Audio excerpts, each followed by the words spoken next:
Bonjour, je m'appelle Christophe Letty, je suis arrivé au centre hospitalier La Chartreuse en 1996 en tant qu'infirmier, tout d'abord dans une unité d'entrée fermée, puis au Verger. Ensuite, j'ai occupé les fonctions de cadre de santé à Cassiopée, puis cadre formateur à l'école d'infirmiers de Dijon.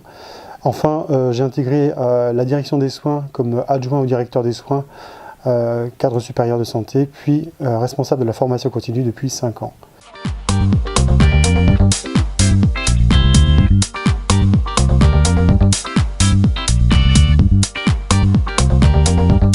Donc le service formation est une entité de la direction des ressources humaines de l'établissement.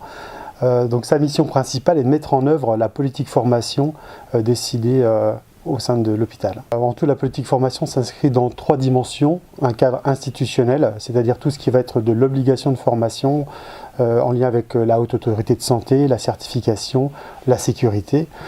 Il y a une autre dimension sera la dimension de service, donc plutôt en lien avec les compétences métiers à développer pour occuper sa fonction. Et la 3e dimension sera les formations plutôt individuelles pour réaliser un projet professionnel ou un projet personnel, alors que ce soit volontaire dans le cadre d'un projet ou subi dans le cadre d'un reclassement, d'une reconversion. Donc le processus formation est un processus qui mobilise tous les acteurs du centre hospitalier, des agents au directeur. Il est présenté aux instances, au CHSCT, au CTE.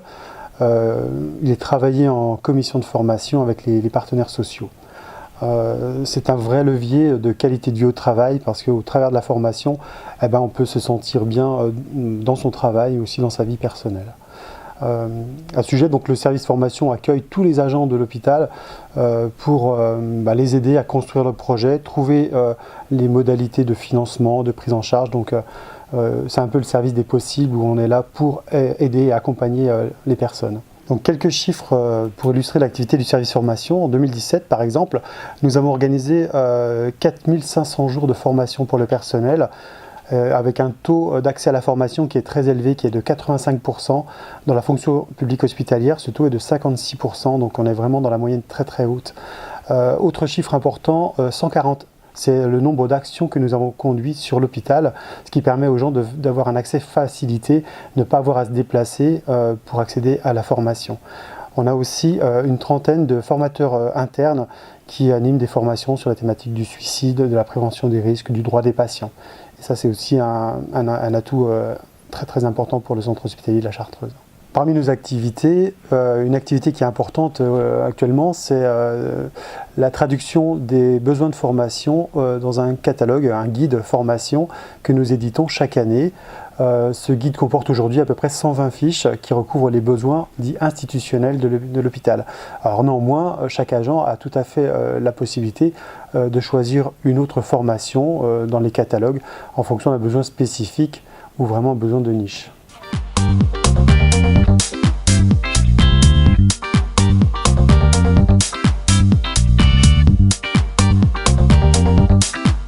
Les projets au niveau du service formation, tout d'abord l'enregistrement Datadoc, qui est une certification qualité que nous devons, en tant qu'organisme de formation, avoir.